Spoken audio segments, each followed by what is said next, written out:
I'm a divorce attorney. I've ended 247 marriages. So I knew the exact moment my wife destroyed ours, 6 months before she realized it. The question isn't whether I'd win. It's whether staying silent was justice or something darker. But I'm getting ahead of myself. Let me take you back to where it started, or where I thought it started.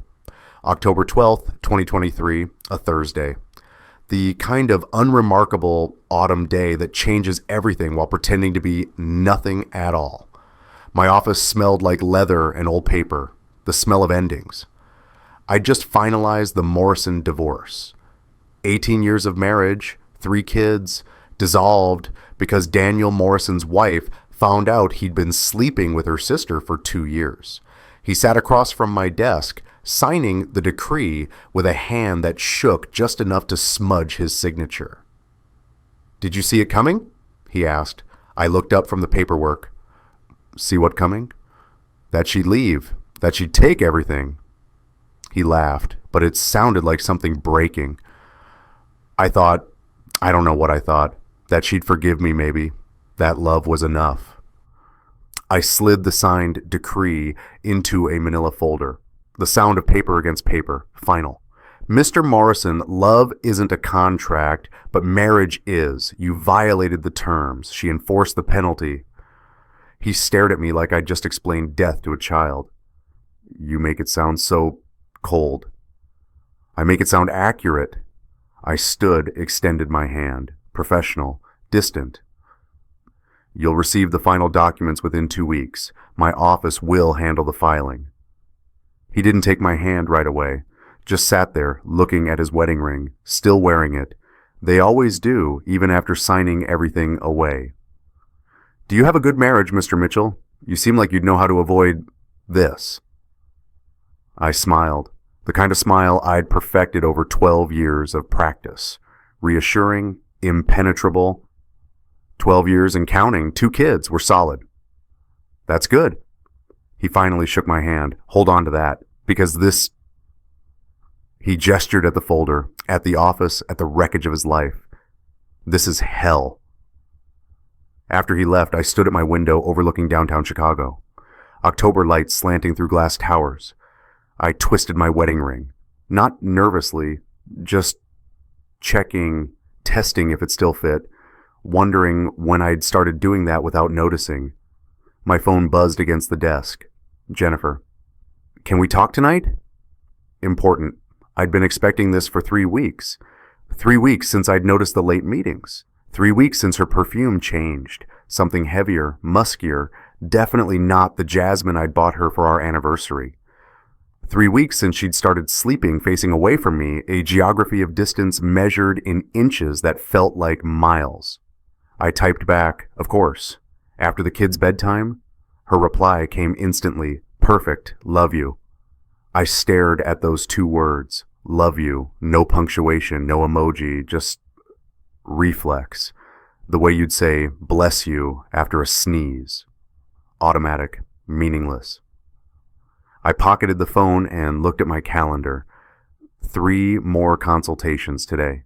3 more marriages I'd dissect with surgical precision, finding the fractures, the betrayals, the clauses that would determine who got the house and who got the dog and who'd spend Christmas with the kids. The irony wasn't lost on me. I just didn't know yet how personal it would become. That evening, Nathan's soccer game, suburban ritual. October cold biting through my jacket while I stood on the sidelines with the other parents. Jennifer was late. She was always late now, but she arrived just before kickoff, breathless and distracted.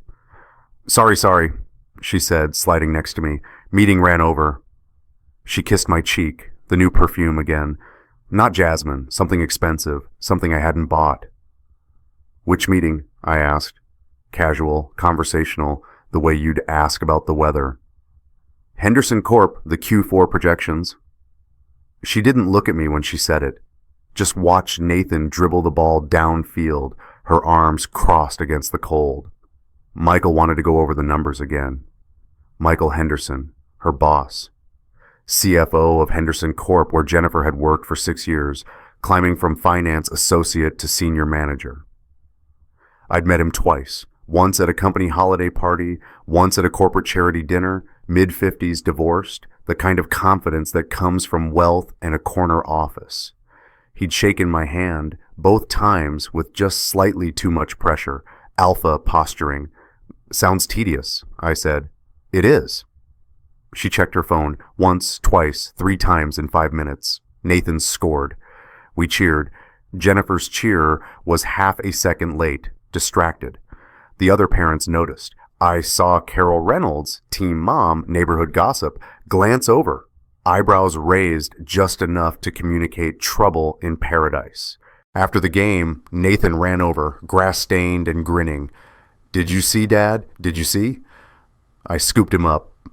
10 years old and still light enough to lift. Not for much longer. "I saw, buddy. That footwork was beautiful." "Mom missed it," he said, quieter. "She was on her phone." Jennifer's jaw tightened.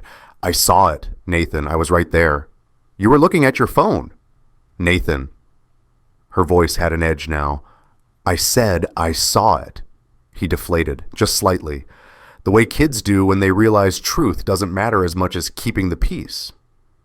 "Okay, thanks for coming, Mom." We walked to the parking lot in silence. Jennifer's phone buzzed. She checked it immediately, her expression softening in a way I recognized. The way she used to look at my texts, she caught me watching. "Just work." "On a Thursday night after 7? Michael's intense about deadlines." She unlocked her car. We'd driven separately, another new pattern. "I'll see you at home. I need to stop by the office and grab some files." "The office closes at 6. I have a key." She smiled, bright, performative. "Perks of management." I watched her drive away. Her car disappeared into traffic, taillights blending with 1,000 others. Nathan tugged my hand. "Dad, is Mom mad at me?" "No, buddy. She's just stressed about work." "Oh." He didn't sound convinced. "Can we get ice cream?" We got ice cream. Olivia, his twin sister, ordered mint chip and told me about her day in exhaustive detail. The kind of detail only 10-year-olds can sustain, where every minor interaction becomes an epic saga. Nathan was quieter than usual, pushing his chocolate fudge around the cup. "You okay?" I asked him. He looked up. "Do you think people change?"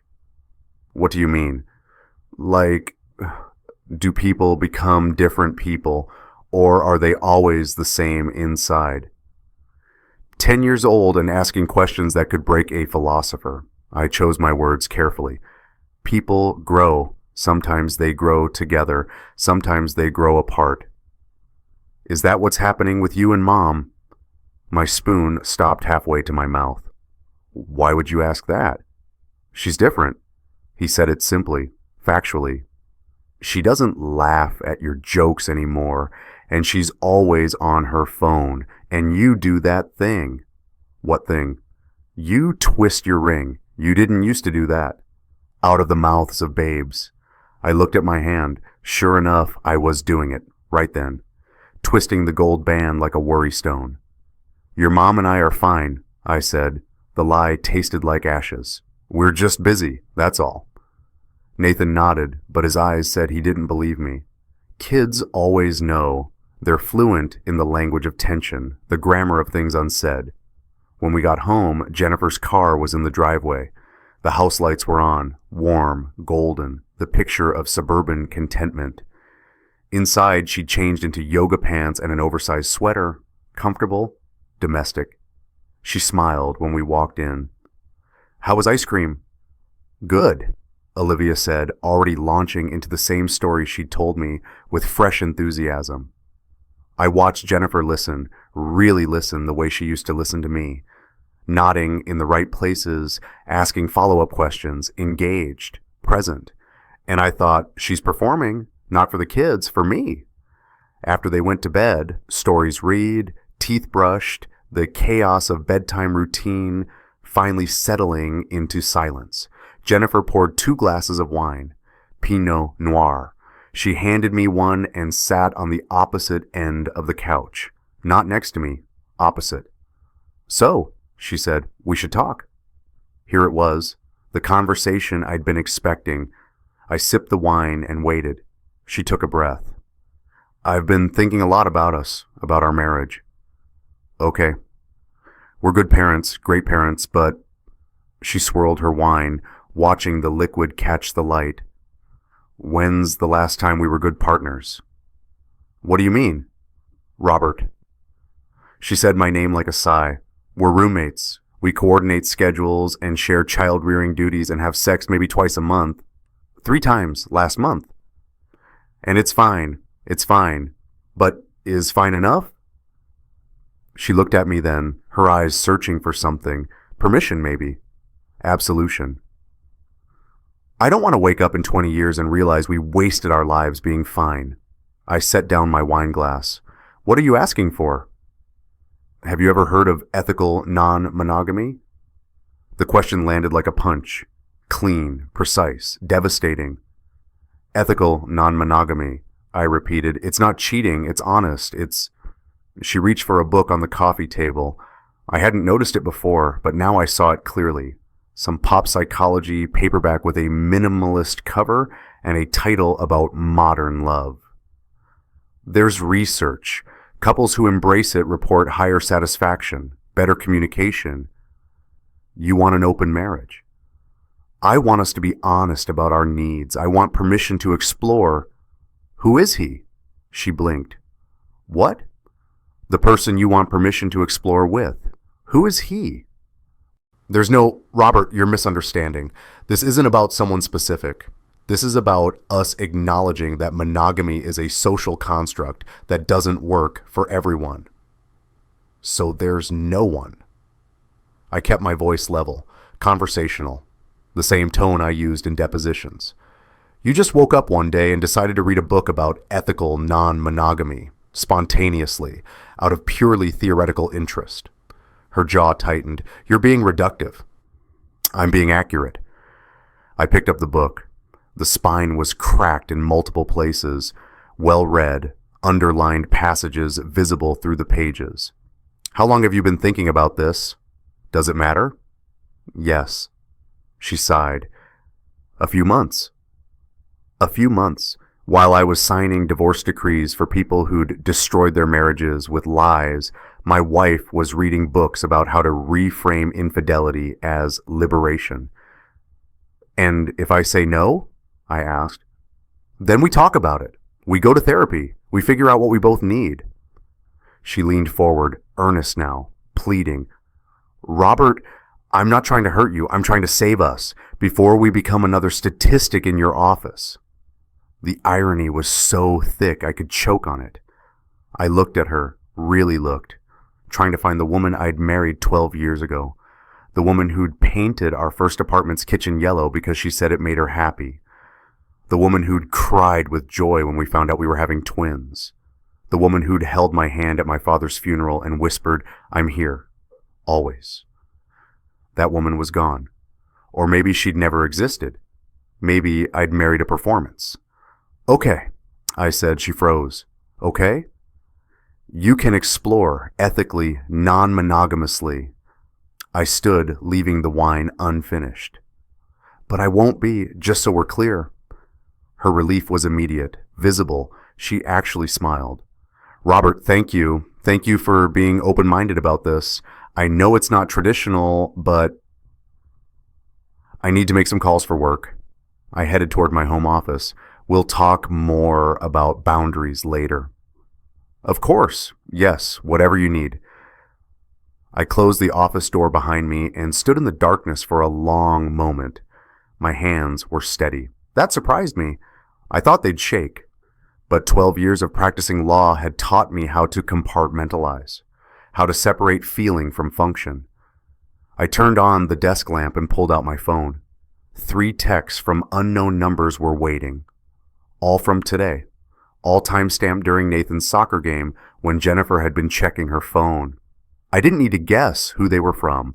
I'd found her burner phone 2 days ago, hidden in her gym bag in the garage. Pink glitter case. Cheap. The kind you buy with cash at a gas station. 73 messages between her and someone saved as just M. M. Can't wait for tomorrow. Your place? J. Kids at Robert's mom will have the house. M. I need you. Haven't stopped thinking about Tuesday. J. Tuesday was perfect, but we need to be careful. M. Your husband suspects? J. Robert? No, he's too busy with work and too old-fashioned to imagine I'd ever... M. Old-fashioned. That's one way to put it. He's a lawyer, right? J. Divorce attorney. Ironic, isn't it? M. Very. Does he know I exist? J. He's met you. Company party. He thought you were boring. M. And now I'm fucking his wife. Life's funny. I'd photographed every message, all 73 of them. Then I'd put the phone back exactly where I found it. Battery at 47% charge, screen locked, pink glitter case face down under her sports bra. Now, sitting in my darkened office while my wife celebrated her permission in the next room, I opened my contacts and scrolled to a name I'd hoped I'd never have to use personally. Marcus Stone, private investigator. I'd hired him for clients dozens of times. He was discreet, thorough, and expensive, worth every penny. He answered on the second ring. Robert Mitchell, been a while. Who's the client? Me, I said. Silence, then, oh, I need surveillance. 6 days a week, variable hours. My wife and her boss. I need photos, timestamps, locations, everything. How long? 6 months. 6 months? Marcus let out a low whistle. Most guys give me 2 weeks, maybe a month. You're playing the long game. I'm a divorce attorney, Marcus. I know exactly what I need to build an airtight case. I twisted my wedding ring, felt it slide against my skin. How soon can you start? Tomorrow morning. I'll need a retainer. $25,000. Done. I'll have my assistant wire it first thing. Robert? His voice gentled. I'm sorry, man. Don't be. Just do the work.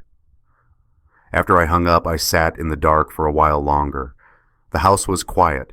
Jennifer had gone upstairs. I heard the shower running, heard her humming, happy, relieved. She thought she'd won. I opened my desk drawer and pulled out a file. 12 years old, slightly yellowed at the edges. The prenuptial agreement we'd signed 3 weeks before our wedding. I drafted it myself back when I was a junior associate hungry to prove my skills. Page 7, Clause 14.3, Infidelity Provision. In the event of proven adultery, the offending party forfeits all claims to marital property, spousal support, and contested custody consideration. Adultery is defined as any sexual or romantic relationship outside the marriage conducted without explicit written consent of both parties. In the margin, in my own handwriting from 2011, a note, per Jay's request, define adultery explicitly. We'd laughed about it. Jennifer had said, we'll never need this. I'd said, then it won't matter. I closed the file and placed it back in the drawer. Not yet. She didn't need to know about page 7. Not yet. 6 months. That's what I'd give Marcus. 6 months to document every hotel visit, every lie, every time she chose him over her family. 6 months to build a case so airtight that no judge in Illinois would think twice about enforcement. My phone buzzed. A text from Jennifer. Coming to bed? I typed back, soon, finishing up some work. She sent back a heart emoji, performative affection, digital breadcrumbs of a marriage already dead. I looked at my wedding ring one more time, twisted it. Then I pulled it off and set it on the desk next to the prenup file. Not yet. She didn't need to know yet, but soon. If you've ever felt a shift you couldn't name, when someone you love became someone you didn't recognize, leave I see you in the comments. You're not alone. The next evening, Friday, Jennifer mentioned casually over dinner that she'd invited someone from work to join us for dinner the following week.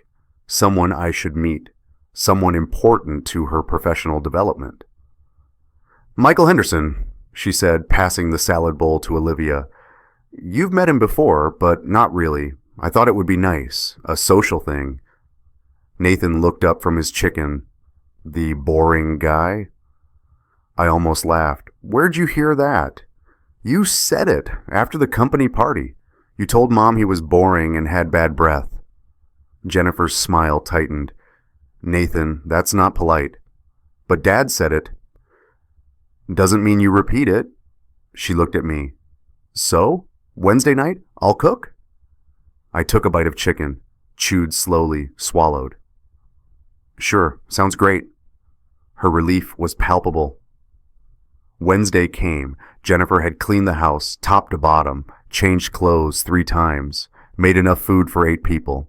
She was nervous, excited, the way she used to get before our anniversary dinners. Michael Henderson arrived at 7 with an expensive bottle of wine. Later, I'd discover it cost $340 and was purchased with his company credit card under Client Entertainment. He wore casual, expensive designer jeans, a cashmere sweater that probably cost more than my suit, shoes that whispered wealth without shouting it. Robert. His handshake lasted 1 second too long. Jennifer talks about you constantly, the brilliant attorney. Does she? I smiled, released his hand. Come in, make yourself comfortable. The twins were suspicious immediately. Kids have radar for fakeness. Olivia hid behind my leg. Nathan just stared, unblinking, the way he'd stare at a spider he wasn't sure he should kill. And these must be the famous twins. Michael crouched down, trying to meet their eye level. Too familiar, too fast. Your mom shows me your pictures all the time. Why? Nathan asked. Michael laughed, uncomfortable. Because she's proud of you. But you're not our family. Nathan, Jennifer said sharply, be polite. I am being polite. I'm just asking why a stranger looks at pictures of us. I put my hand on Nathan's shoulder. Why don't you and Olivia go wash up for dinner? They escaped gratefully. After they left, Michael straightened, adjusting his sweater. Sharp kids. They're perceptive, I said. Takes after their mother. We sat down to dinner. Jennifer had made coq au vin, which she hadn't cooked in at least 3 years. She was trying, performing. The conversation was stilted. Michael talked about market trends, corporate restructuring, the challenges of modern finance. I watched him carefully. The way he looked at Jennifer when he thought I wasn't watching. The way she laughed at his jokes, tilting her head just slightly. The gesture intimate and unconscious. The way he called her Jen. Nobody called her Jen. She hated being called Jen, but she let him. Olivia had brought her crayons to the table. We'd given up that battle years ago and was drawing while the adults talked. Halfway through dessert, she held up her picture. Look, I made Mommy and Mr. Michael. The table went silent. The drawing was pure childhood innocence, stick figures with triangle dresses and rectangle bodies. But there they were, clearly labeled in Olivia's careful print, Mommy and Mr. Michael. Their stick figure hands were connected, a heart drawn between them in red crayon. Jennifer's fork clattered against her plate. Michael coughed, reaching for his water. I looked at the drawing, then at Olivia. That's beautiful, sweetie. Why did you draw them together? Because Mr. Michael makes Mommy smile, like you used to. The knife twisted, clean, precise, devastating. Olivia, Jennifer said, her voice thin. That's not... It's lovely. I took the drawing gently. Thank you for sharing your art with us. Can I keep this one? She beamed. Really? Really. I'll put it on my office wall. And I would. Right next to the prenup file. Evidence folder number 1. After dinner, after Michael left with promises to do this again soon, and Jennifer walked him to his car for longer than necessary, I stood at the sink washing dishes. Nathan appeared beside me, drying with a kitchen towel. I don't like him, Dad. I handed him a plate. Me neither, buddy. Really? Really. So why'd we have to have dinner with him? I paused, considering how much truth a 10-year-old could handle. Because we're polite.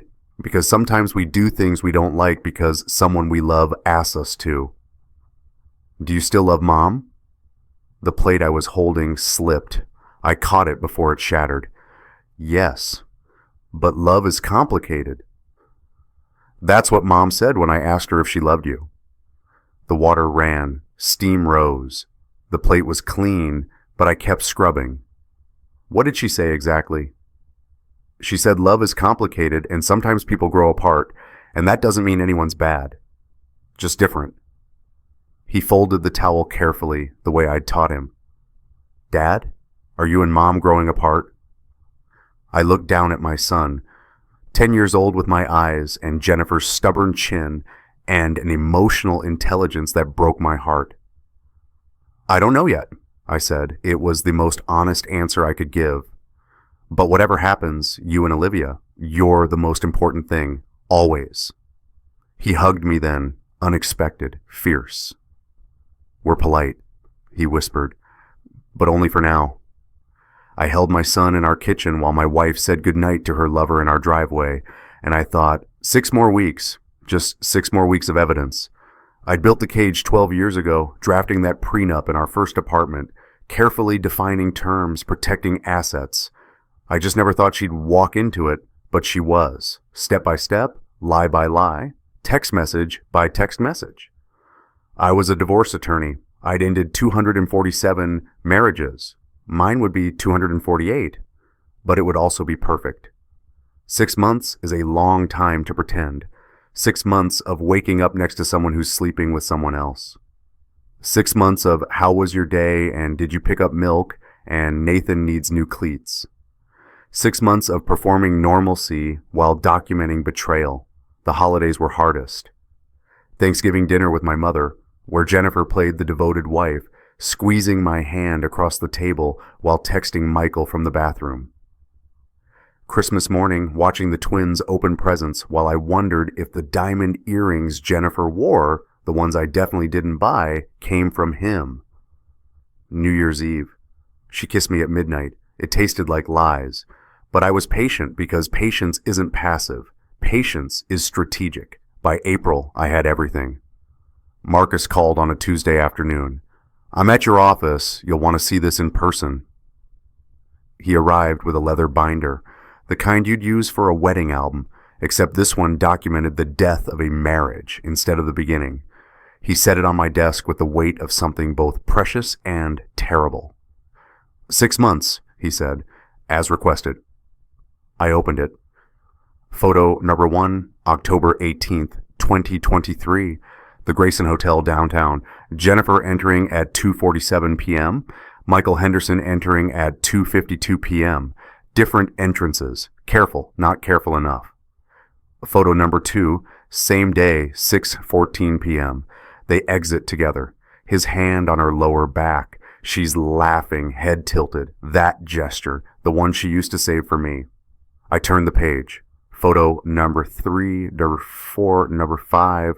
November dates, different hotels, always weekday afternoons, always between meetings, stolen hours carved from a workday.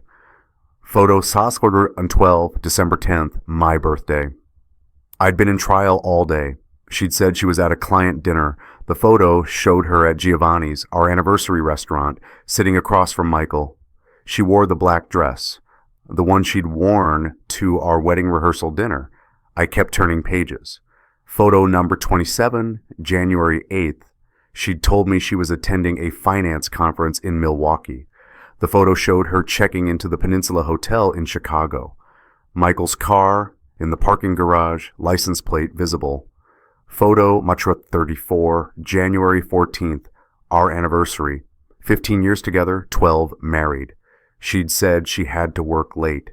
The photo showed her at the Grayson Hotel again, same hotel, different room.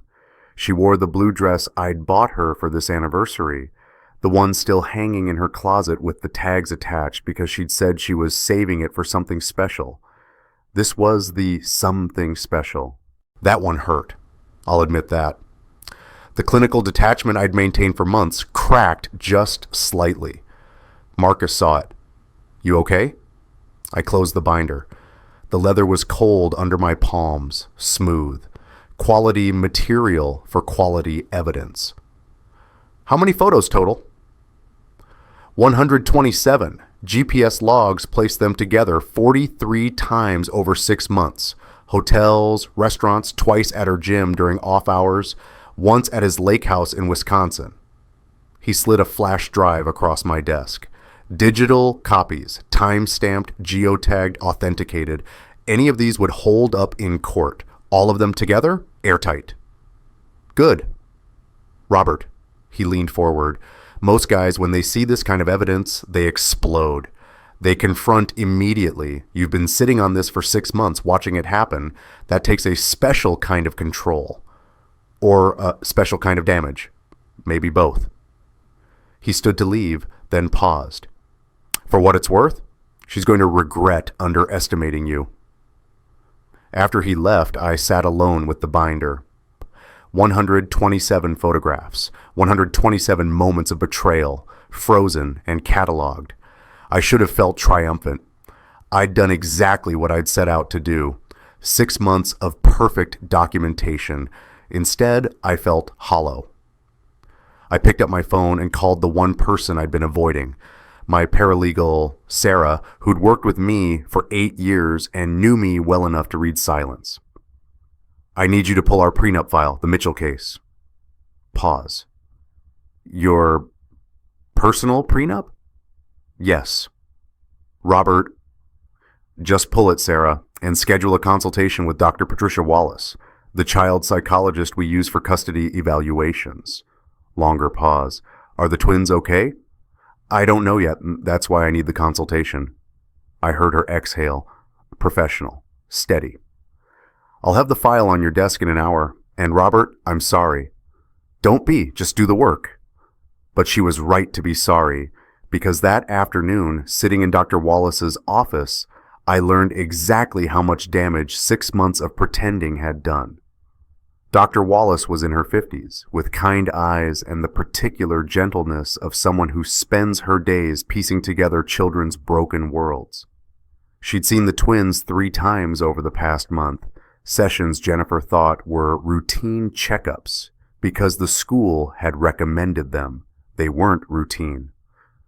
Nathan's exhibiting signs of parentification, Dr. Wallace said, her hands folded on her desk. He's taking on emotional responsibility for managing the household tension. He monitors your moods, tries to prevent conflict, places himself between you and Jennifer during disagreements. He's 10. Yes. And he's trying to hold together a marriage that isn't his to hold. She opened a folder, Nathan's file, inside drawings, lots of them, family portraits that evolved over the month. First session, Mom, Dad, Olivia, Nathan, everyone holding hands, smiling sons, typical kid art. Second session, same figures but farther apart, no held hands. Dad on one side, Mom on the other, kids in the middle like a bridge. Third session, just Dad, Nathan, and Olivia. Mom was there but smaller, off to the side. And another figure, taller, male, no features, standing next to Mom. He drew this last week. Dr. Wallace said. When I asked who the tall figure was, he said, the boring man who makes Mom smile. My chest tightened. She pulled out a journal. With your permission, I'd like to share something Nathan wrote. He knows I might show you. He said it was okay. She opened to a page dated March 15th. Nathan's careful handwriting, the kind you learn in 3rd grade. Mom said Dad is old-fashioned. Does that mean Dad is bad? I don't think he's bad. He makes me pancakes and helps with homework and comes to all my games even when he's tired. But Mom cries a lot now and says it's complicated, and I heard her on the phone saying Dad doesn't understand her anymore. I want to ask Dad if he's sad, but I don't want to make him cry too. So I don't ask anything. I just draw. Drawing is easier than talking. In drawings, you can make everyone smile even when they're not really smiling. I wish real life worked like that. I had to read it twice. The words blurred the first time. He's protecting you, Dr. Wallace said gently, and Olivia's protecting both of you. She's become the peacekeeper, makes jokes when tension rises, changes subjects when conversations get difficult. She's 10 years old and performing emotional labor that would exhaust an adult. What do I do? You stop pretending. She closed the file. Children can handle truth better than they can handle lies. The uncertainty is what's damaging them. They know something's wrong, but nobody's naming it, so they're creating narratives to explain the tension. And those narratives, they're blaming themselves. They think it's their fault. Nathan does. He told me last session that maybe if he was better at soccer, you and Jennifer would be happier. Olivia thinks if she makes everyone laugh enough, nobody will notice the problems. I stood and walked to the window. Her office overlooked a playground. Kids on swings, going higher and higher, fearless, the way kids should be. My wife is having an affair, I said. First time I'd said it out loud to anyone but Marcus. She asked for an open marriage. I said yes because I needed time to gather evidence. 6 months. I've been lying for 6 months. To protect yourself legally. To protect myself, period. But I didn't think about, I gestured at the folder, at Nathan's journal, at the drawings. I didn't think about what watching us pretend would do to them. Dr. Wallace was quiet for a moment. Robert, you're in an impossible situation. Protecting yourself legally isn't wrong. But you're right. The children are caught in the middle. Whatever you decide to do next, do it soon for them. I turned back to face her. If this goes to court, custody evaluation, will you testify? If subpoenaed, yes, but I'll testify to what's best for the children, which is stability, honesty, and an end to the limbo they're living in. Would you recommend custody to me? She met my eyes. Based on what I've observed, yes. The children feel safest with you. Jennifer loves them, but she's emotionally absent right now. Distracted. They notice. I left her office with Nathan's journal entry photographed and filed. Evidence folder number 47. It felt dirty using my son's pain as ammunition, but Dr. Wallace was right. They were being weaponized whether I acknowledged it or not. Better to be honest about the war we were fighting. That night, after the twins went to bed, I sat in my office and did something I'd been avoiding. I logged into Jennifer's Gmail. We'd set up a shared iPad years ago for family photos and calendars. She'd never logged out. Digital Forensics 101. People forget about devices they don't use daily. I found the email chain immediately. M. Henderson in her contacts. 47 emails over 6 months. I started reading.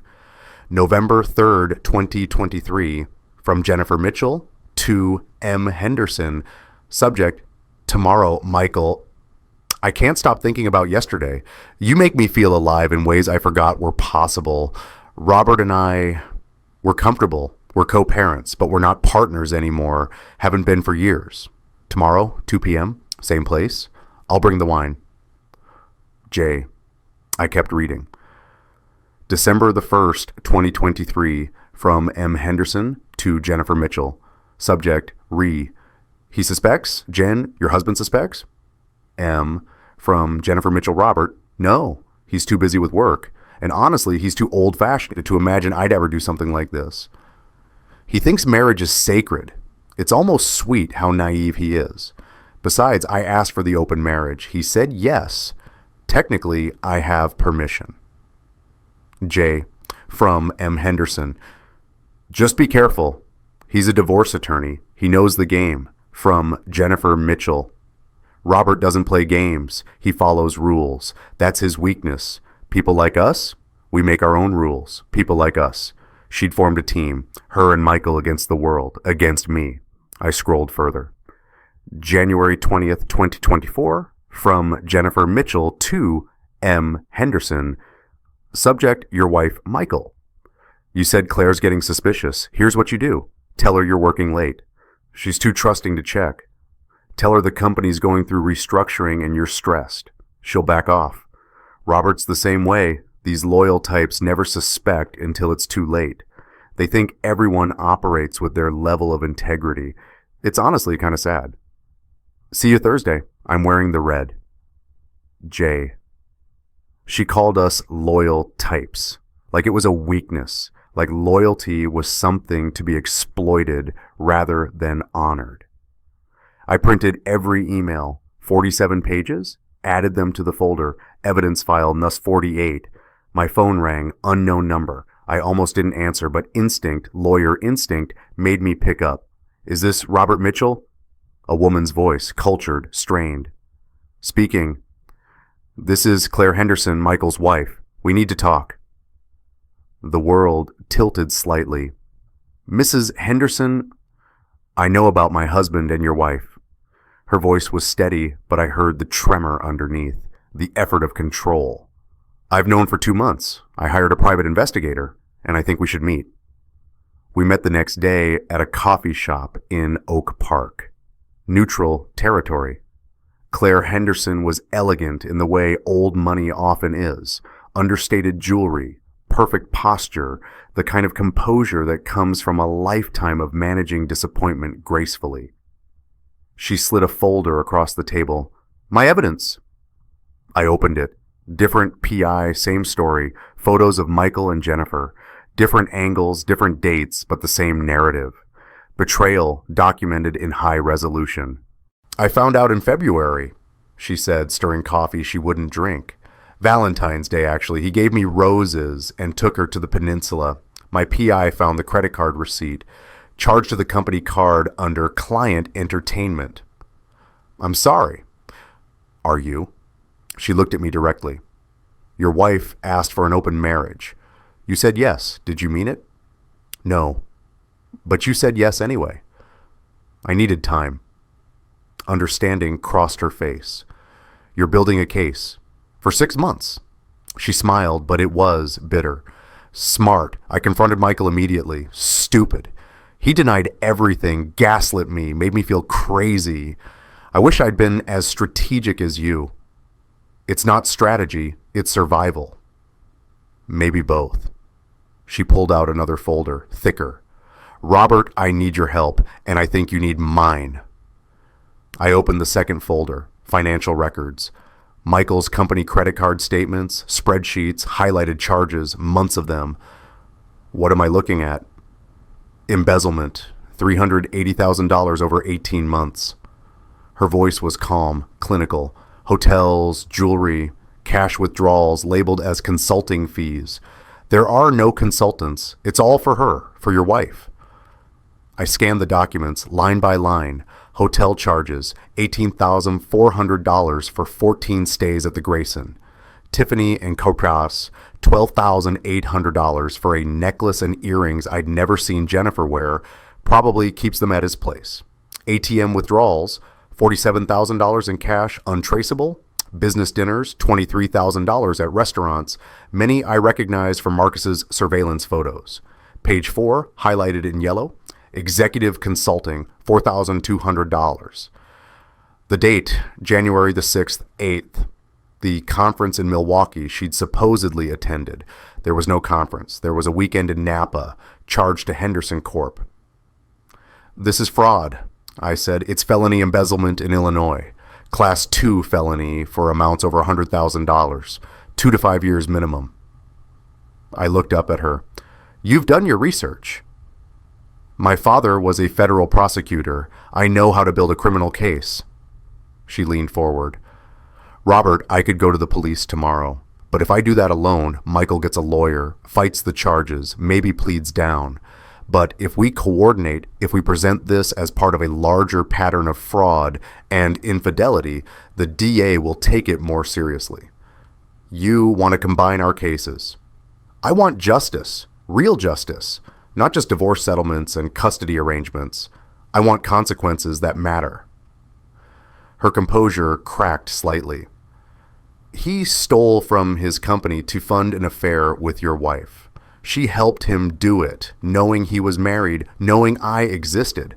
They're not just betraying us, they're committing crimes. I studied her, looking for cracks, for instability, for revenge masquerading as justice. But I only saw what I saw in the mirror every morning. Someone betrayed, someone calculating, someone who'd chosen strategy over emotion. Someone like me. What do you propose? You file for divorce. Use your prenup. I file for divorce. We both present the financial evidence. Then we go to the police together, both betrayed spouses, both with documentation. The DA will see a pattern. Michael won't be able to explain away that much money to multiple people. Your divorce would be messy. Illinois is equitable distribution. Even with his affair, I don't care about the money. She said it fiercely.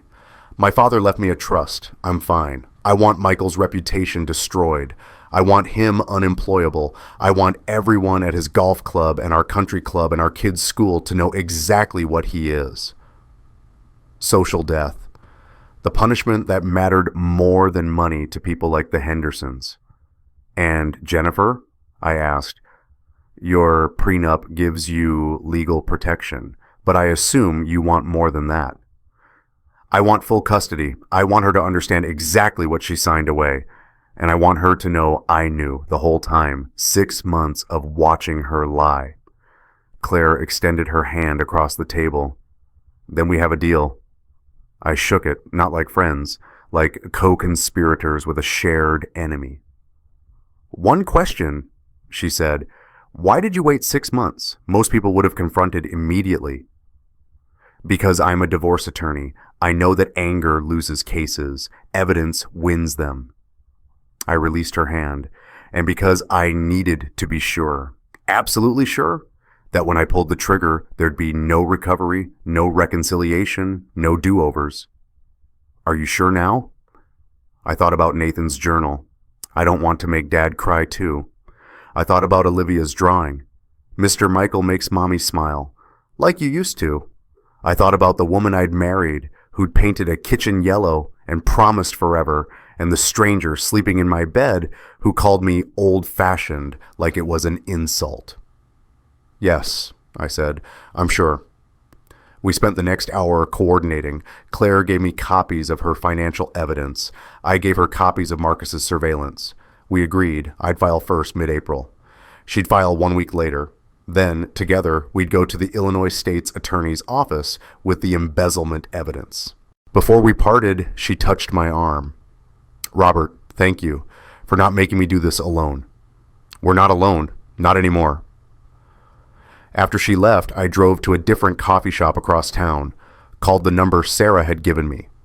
David Park, forensic accountant, the guy we used for complex asset division cases. I need a full audit, I told him. Corporate embezzlement. I have preliminary evidence, but I need it bulletproof. How preliminary? $380,000, give or take. 18 months of charges. He whistled. That's not preliminary. That's a federal case if it crosses state lines. Some of the hotels are in Wisconsin. Then it's a federal case. Mail fraud, wire fraud, interstate commerce. FBI gets involved. How long to complete the audit? If you give me the records, 2 weeks for a preliminary report, 4 weeks for court-ready documentation. Do it. Bill me directly. That night, I stayed late at the office. Everyone had gone home. The building was quiet, just the hum of ventilation and the distant sound of cleaning crews on other floors. I pulled out my personal prenup file, 12 years old, slightly yellowed at the edges. The paper felt thin, fragile, like it shouldn't hold this much weight. But it did. I turned to page 7. Clause 14.3, the infidelity provision I drafted when I was 32 years old, fresh off law school loans, hungry to prove I could write contracts as tight as any senior partner. In the event of proven adultery, the offending party forfeits all claims to marital property, spousal support, and contested custody consideration. Adultery is defined as any sexual or romantic relationship outside the marriage conducted without explicit written consent of both parties. In the margin, my handwriting, per Jay's request, define adultery explicitly. I remembered writing this section. We'd been in our first apartment, the one with yellow kitchen walls. Jennifer had been painting crown molding, standing on a ladder in overalls, paint in her hair. I'd been at the table with my laptop, drafting. She'd climbed down, read over my shoulder. Do we really need an infidelity clause? We're forever, Robert. I'd looked up at her. 26 years old, paint streaked, so certain. Then it won't matter. But if we're forever, there's no harm in defining terms. She'd kissed my forehead. You and your lawyering, fine, define it, but we'll never need it. I'd believed her. God, I'd believed her. The memory hurt more than any of Marcus's photos, because those showed what she'd become. This memory showed what we'd been, what I'd lost, not just a wife, but the version of myself that believed in forever. I closed the file and sat in the darkness for a long time. Trust takes years to build. We'd built it in a first apartment with yellow walls and crown molding and the certainty of young love.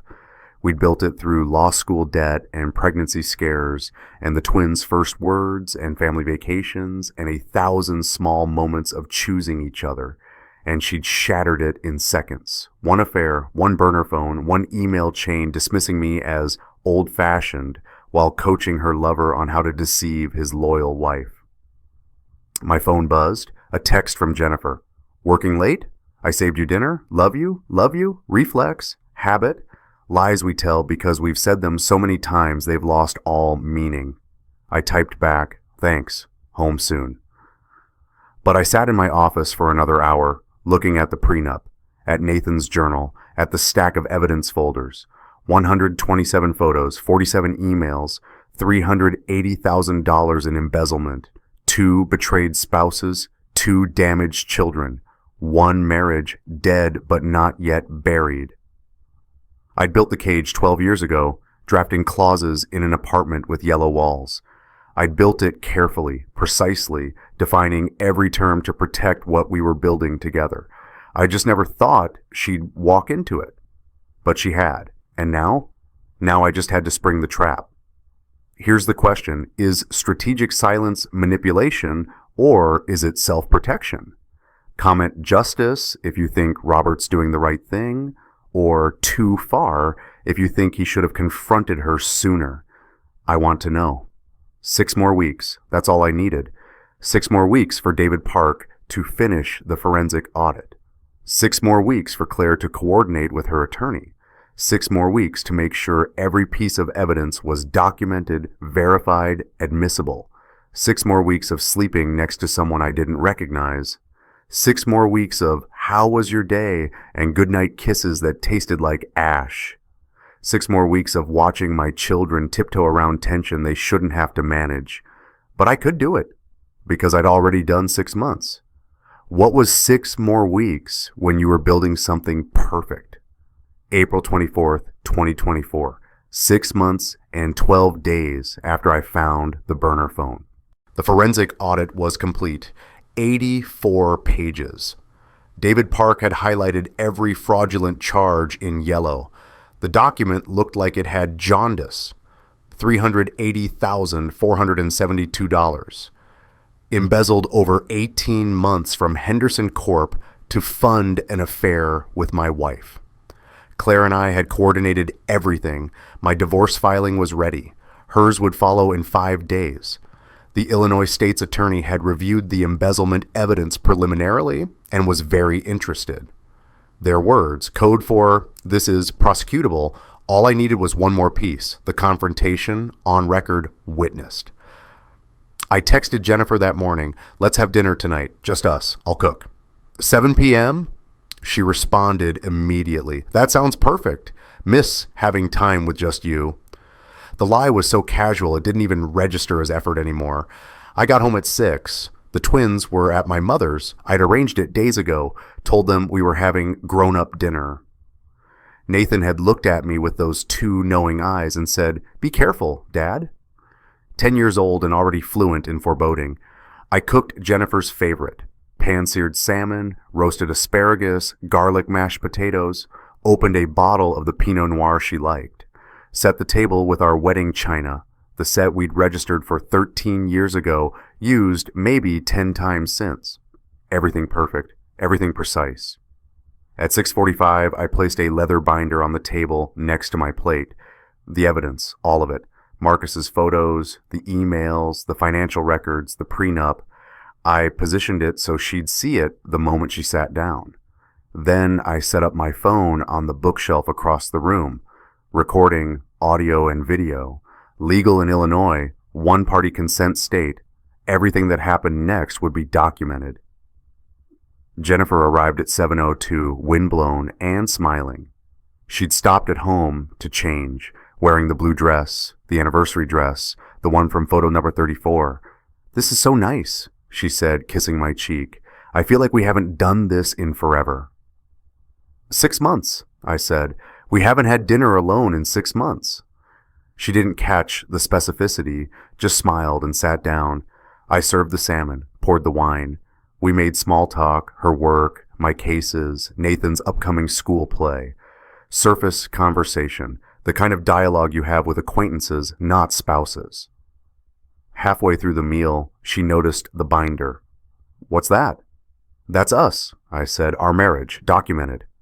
Her fork paused halfway to her mouth. "Robert, open it." "I don't." "Open it, Jennifer." Her hands shook slightly as she pulled the binder toward her. She opened the cover. Photo number 1, the Grayson Hotel, October 18th, her entering at 2:47 p.m. She stared at it. I watched her face cycle through confusion, recognition, denial, all the stages of being caught, compressed into seconds. "Where did you—" "Keep going." She turned the page.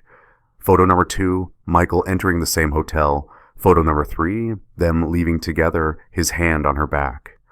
"Robert, I can explain." "Can you?"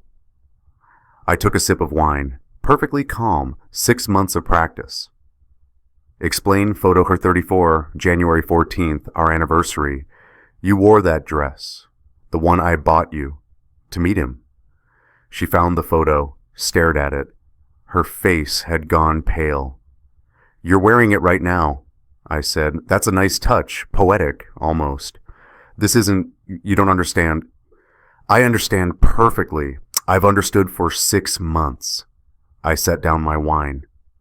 "October 12th, the day you bought the burner phone, pink glitter case, 73 messages. I found it that night, photographed every single one. Then I put it back." Her breath caught. "You knew?" "I knew." "The open marriage, you said yes." "I said you could. I never said there wouldn't be consequences." I pulled out the prenup, placed it on top of the photos. "Page 7, Jennifer, clause 14.3. Read it." She stared at the document like it might bite her. "Read it," I repeated. Her voice was barely a whisper. "In the event of proven adultery, the offending party forfeits all claims to marital property, spousal support, and contested custody consideration." "I wrote that prenup 12 years ago. You remember? You said we'd never need it. I said then it wouldn't matter." I smiled. It felt like cracking ice.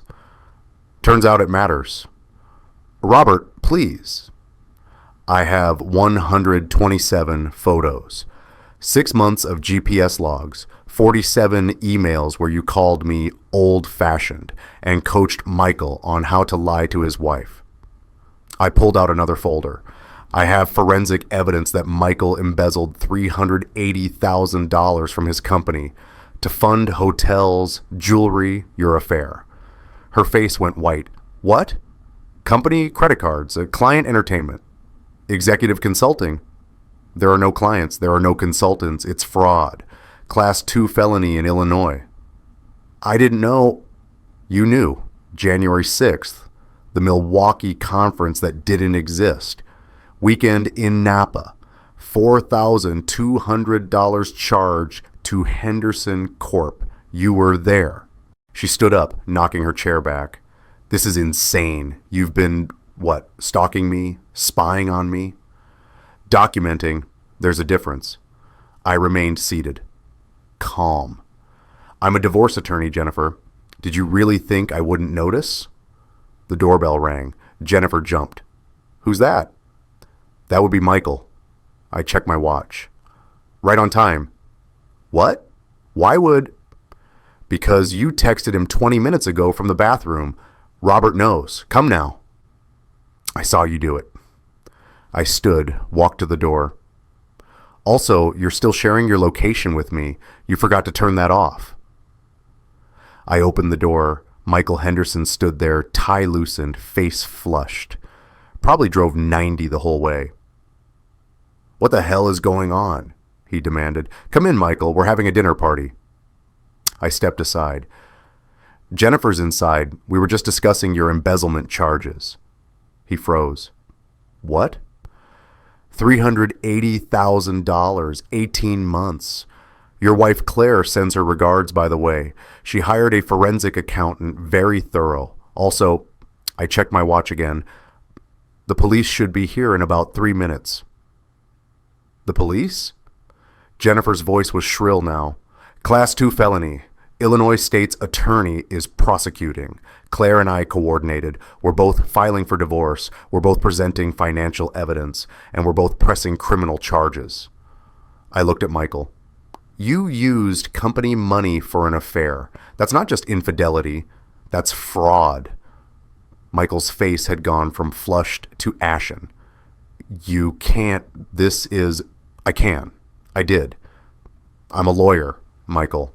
Corporate law might not be my specialty, but I consult on white-collar crime. I know exactly what this is." Sirens in the distance, getting closer. Jennifer grabbed my arm. "Robert, please, think of the kids. Think of what this will do to them." I looked at her hand on my arm, then at her face. The face I'd loved for 15 years. The face that had lied to me for 6 months while I documented every lie. "I am thinking of the kids," I said quietly. "That's why I documented everything. So when this goes to court, there's no question about custody, no question about who protected them and who didn't." I pulled out Nathan's journal entry, the one about not wanting to make me cry, placed it on top of the photos. "That's what your affair did. That's what 6 months of lying did. Nathan's in therapy because he thinks it's his job to hold our marriage together. Olivia draws pictures of you and Michael because even a 10-year-old can see what you are." Tears were streaming down Jennifer's face now. "I never meant—" "You meant exactly this. You called us loyal types. You said people like me were naive. You told Michael I'd never suspect because I'm too old-fashioned." I showed her the email, her own words. "You were right about one thing. I am old-fashioned. I believe in honesty, in loyalty, in consequences." The sirens stopped outside. Red and blue lights flashed through the windows. Michael ran for the back door. Didn't make it 5 steps before 2 officers came through. I'd given them keys earlier, told them there might be flight risk. "Michael Henderson?" Officer Martinez, I'd worked with her on a previous case, looked almost apologetic. "You're under arrest for embezzlement and fraud. You have the right to remain silent." She read him his Miranda rights while her partner cuffed him. Michael was babbling. "This is a mistake. I can explain. Call my lawyer." But it didn't matter. He'd stolen nearly $400,000. The evidence was airtight. Jennifer collapsed into a chair, sobbing. Neighbors' porch lights were clicking on, phones coming out. Carol Reynolds from the soccer team across the street, filming. This would be all over the HOA Facebook by midnight. Officer Martinez turned to me. "Mr. Mitchell, we'll need your statement." "I have everything documented. 6 months of evidence. I'll have my office send it tomorrow." She nodded, looked at Jennifer. "Mrs. Mitchell, you're not under arrest tonight, but the state's attorney will want to speak with you about your knowledge of the financial crimes." Jennifer looked up at me, mascara streaked, destroyed. "How could you do this?" "How could I?" I almost laughed. "You destroyed our marriage. You used our open marriage agreement, the one I never wanted, to justify an affair. You helped a married man steal from his company. You told our son his father is old-fashioned like it's a character flaw. And you ask, how could I?" "I loved you." "No." I picked up the prenup, the binder, the evidence of 6 months of betrayal. "You loved the version of me that was convenient, the one who worked late and didn't ask questions and funded your lifestyle. You didn't love me. You don't even know me." "I know you're not this cruel." "I'm not cruel. I'm thorough." I walked to the door, holding it open. The officers were walking Michael out. He was crying now, handcuffed, destroyed. Cruelty is what you did. What I did, that's justice. If you've ever wanted to say checkmate to someone who underestimated you, just leave checkmate below. No explanation needed. The divorce hearing was 3 weeks later.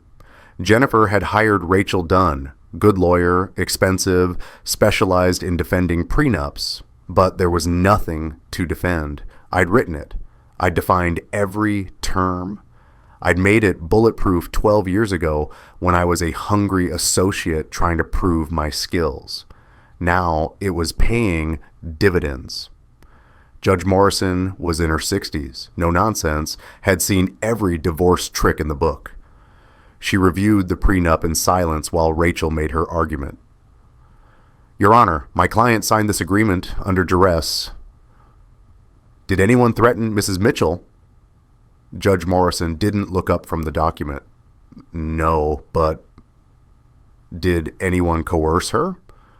The power imbalance between a lawyer and a layperson. Mrs. Mitchell had independent counsel review this. I see the signature right here. Attorney Benjamin Ross, 2011. Judge Morrison looked at Jennifer. Mrs. Mitchell, did Mr. Ross explain this prenup to you? Jennifer's voice was small. Yes.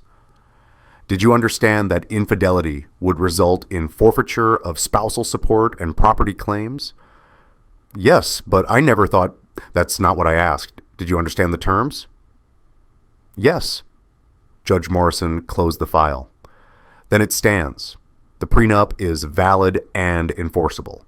Mrs. Mitchell engaged in proven adultery. She gestured at the evidence binder, which was now a court exhibit, extensively documented over 6 months. Per clause 14.3, she forfeits all claims to marital property and spousal support. Rachel tried again. Your Honor, Mrs. Mitchell has been a homemaker. Mrs. Mitchell has been employed full-time at Henderson Corp for 6 years with a salary of $93,000 annually. She's not a homemaker. She's a finance manager who chose to engage in an affair with her married boss. Judge Morrison's tone was ice. Petition for spousal support is denied. Custody. I've reviewed Dr. Patricia Wallace's evaluation. The children express strong preference to remain primarily with their father. Mrs. Mitchell can have supervised visitation every other weekend pending psychological evaluation. She banged the gavel. We're adjourned. Rachel packed up her briefcase. Jennifer just sat there, frozen. She'd lost everything. The house, mine, before marriage, protected. Savings, mostly mine, protected. The kids, primary custody to me. 0 spousal support, 0 property claims. She'd signed it all away 12 years ago, and she'd violated it 6 months ago. Her lawyer closed the briefcase. Jennifer, we can appeal. On what grounds? I asked. Professional curiosity. The prenup is airtight. The evidence is overwhelming. What's your argument? Rachel looked at me with something close to respect. You wrote it, didn't you? The prenup. I did. It's good work. Thank you. Jennifer stood abruptly. Don't be collegial. Don't be professional. You destroyed my life. No, I said. You destroyed our marriage. I just documented it. There's a difference. She walked out, alone. Her lawyer didn't follow. Outside the courthouse, Claire Henderson was waiting. Her divorce had been finalized the week before. Michael had tried to fight it, but the embezzlement charges had made him radioactive. His lawyer had advised him to settle fast and hope for leniency from the prosecutor. He'd settled. Claire got 70% of assets, full custody of their 3 kids, and Michael's country club membership. She'd donate that last part to charity, she'd told me. Spite disguised as philanthropy. How'd it go? She asked. Prenup stood. No support, no property, supervised visitation. She nodded, satisfied. Michael's arraignment is next month. His lawyer's trying for a plea deal. 5 years, minimum. Will you be there? Front row. She adjusted her purse. Thank you, Robert, for not making me do this alone. Thank you for the evidence. We stood in the courthouse plaza, two people who'd been betrayed by the people they'd trusted most, who'd chosen strategy over emotion, documentation over confrontation. Do you feel better? She asked, now that it's over? I considered the question. Did I feel better? Jennifer was destroyed. No money, no house, limited access to her kids. Michael was facing prison. Their affair had cost them everything. I don't feel triumphant, I said finally.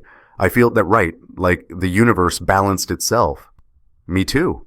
She extended her hand. Good luck, Robert, with the kids, with healing. I shook it. You too? She walked away toward her car, a sleek Mercedes, the one she kept in the divorce.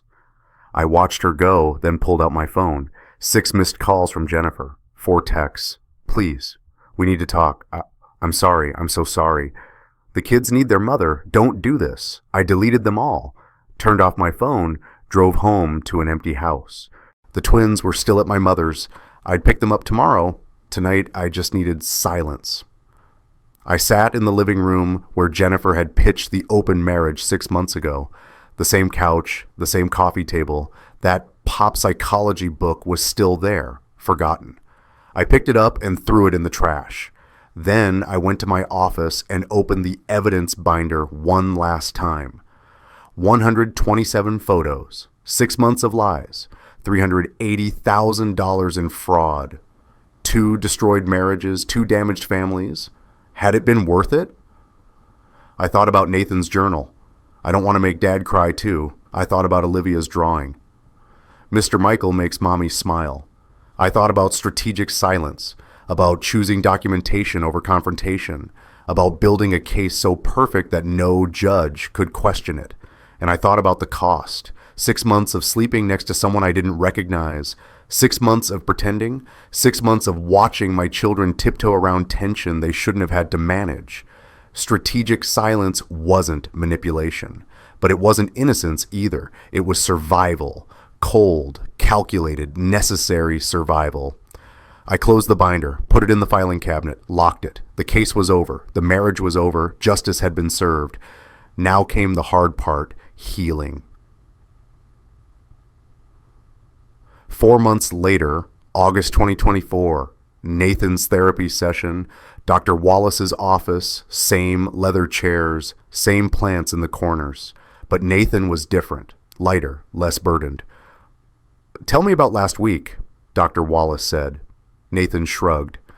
Dad took us camping. We made s'mores and told stories. Olivia burned her marshmallow and blamed me. Sounds fun. It was. He paused. Mom called. Dad let me talk to her, but I didn't want to for very long. How did that feel? Weird, but also okay. Like, I love her, but I don't miss her as much as I thought I would. He looked at Dr. Wallace, uncertain. Is that bad? What do you think? I think... He chose his words carefully. 10 years old, but already learning emotional vocabulary. I think she made me feel responsible for things that weren't my responsibility, and now I don't have to feel that way anymore. Dr. Wallace made a note, looked at me. I was sitting in the corner, observing with permission. Robert, Nathan's made significant progress. His parentification behaviors have decreased dramatically. He's sleeping better, his teacher reports better focus in school, and his anxiety markers have dropped. That's good. Olivia's progress is similar. She stopped performing as much, more genuine, less need to be the peacekeeper. She closed her notebook. You've created a stable environment. That's what they needed. After the session, Nathan and I walked to the car. Summer heat, Chicago humidity, making the air thick.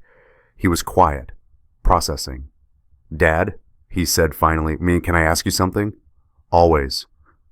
Do you still love Mom? I stopped walking, looked at my son. He deserved honesty. Dr. Wallace had said truth was better than lies. I love who she was, I said, but I'm learning to let go of who she wasn't. He thought about that. Like, you love the idea of her? but not the real her. Something like that. That makes sense. He climbed into the car, buckled his seatbelt. I think I'm doing that too, letting go of the mom I wanted and accepting the mom that existed. 10 years old and already wiser than I'd been at 30. That evening, Claire Henderson called. Robert, sorry to bother you, but I wanted to ask something. Go ahead. My kids, they've been asking about the twins, if they want to get together, a play date or something. She sounded uncertain. I know it's weird, given everything, but they remember meeting at the company picnic last year before all this. Despite everything, I said. Sorry. You said it's weird, given everything, but maybe it's not despite everything, maybe it's because of everything. Understanding in her voice. Because we chose truth. Because we chose truth, I repeated. We scheduled a playdate for the following weekend. Claire brought her kids, Emma, 12, David, 10, Sophie, 8. The twins were shy at first, but within an hour they were running through the backyard, playing some elaborate game involving superhero capes and water guns. Claire and I sat on the patio, watching, drinking lemonade. 2 single parents, 2 betrayed spouses, 2 people who'd chosen strategy over emotion and somehow ended up here. Together but separate, allies in healing. Michael's plea deal went through, she said. 4 years, white-collar prison, but still. And Jennifer? I heard she's working at a smaller firm, took a pay cut, living in a 1-bedroom in Evanston. She paused. I don't feel sorry for her. Me neither. But I don't feel triumphant either. Me neither, I echoed. We sat in comfortable silence. The kids were laughing. Nathan had soaked Sophie with the water gun. Olivia was shrieking with delight, cape flying behind her as she ran. They're resilient, Claire said softly. Kids, they adapt. They shouldn't have to. No, but they do, and they did, because we protected them. She looked at me. We did the right thing, Robert, even when it was hard, even when it was cold. We did right by them. Inside, the doorbell rang. Olivia ran to answer it. She loved answering the door and came back dragging her sister. Dad, Olivia has a question. Olivia stood there, grass-stained and sunburned and happy in a way I hadn't seen in months, but her face was serious now. Dad, is it okay if I'm not sad about Mom anymore? The question hit like a punch. Claire looked away, giving us privacy. I knelt down to Olivia's level. Sweetheart, your feelings are always okay. Always. But I feel bad that I'm not sad. Like, I should miss her more. But I don't. Does that make me a bad person? No, baby. It makes you honest. I brushed grass from her hair. Not being sad means you're healing, and that's what I want most in the world. Do you still love her? Nathan's question, now Olivia's. They'd coordinated. Smart kids. I love who she was, I said again, but I'm learning to let go of who she wasn't. Olivia processed this. Like, you loved the mom from before, but not the mom from now. Exactly. She hugged me, fierce. 10 years old and already understanding loss in ways she shouldn't have to. I loved the mom from before too, she whispered. But I like the family we are now, just us. Is that okay? It's more than okay, it's perfect. She ran back outside. Nathan appeared in her place, hand on my shoulder. Progress isn't linear, he said, quoting Dr. Wallace. But tonight, Olivia hugged you without flinching. Small, honest moments. I pulled him into a hug. When did you get so wise? I had a good teacher. He hugged back, tight, real, the way he used to before everything broke. We're going to be okay, Dad. Yeah, I said, and we already are. Later that night, after Claire and her kids left, after the twins were asleep, after the house was quiet, I stood in the backyard looking at the stars. Trust takes years to build. Jennifer and I had built it in a first apartment with yellow walls. We'd built it through graduations and pregnancies and the ordinary magic of choosing each other every day for 15 years. She'd shattered it in seconds. One affair, one burner phone, one email chain calling me old-fashioned like it was a weakness instead of a strength. But rebuilding? That wasn't seconds. That wasn't even months. Rebuilding was measured in moments like tonight. Olivia asking permission to heal. Nathan hugging without flinching. Claire's kids playing with mine despite everything or because of it. Rebuilding was Nathan's journal entries getting lighter. Olivia's drawings including fewer figures but more joy. Dr. Wallace's reports showing progress. Rebuilding was choosing honesty over performance, truth over comfort, small, honest moments over grand, false gestures. I pulled out my phone. One last text from Jennifer from 3 days ago. The kids deserve both parents, please. I'd ignored it, like I'd ignored the others, like I'd ignore whatever came next. Because she was right, the kids did deserve both parents. But they deserved parents who showed up, parents who prioritized them, parents who chose truth. I'd been that parent for 6 months while building a case. I'd be that parent now while building a future. I looked up at the stars, the same stars Jennifer and I had looked at on our wedding night, promising forever, and I felt okay. Not happy, not triumphant, just okay. And okay was enough. Family isn't always blood. Sometimes it's the people who stay when everyone else leaves, or the ones you build a future with after the old one burns down. Tell me about your found family in the comments. I'll read everyone. Inside, I heard Nathan's voice. Dad, can you come here? I went inside. He was standing at the top of the stairs, backlit by the hallway light. Bad dream? No, just wanted to make sure you were still here. I'm here. I'm always here. He smiled, went back to bed. I stood in the hallway for a moment. Then I went to my office, pulled out the evidence binder one last time, looked at photo number 1, Jennifer entering the hotel, October 18th, the day everything changed. Then I closed it, put it back in the filing cabinet, locked it. The story was over. The case was closed. Justice had been served. Now came living. I walked to Nathan and Olivia's room, cracked the door. They were both asleep. Nathan sprawled across his bed, Olivia curled up with her stuffed elephant, safe, protected, healing. I'd done that. Not perfectly, not without cost. But I'd done it, and tomorrow we'd wake up and do it again. Small, honest moments. Building a different kind of forever. The kind that lasted because it was earned, not promised. The kind that began with truth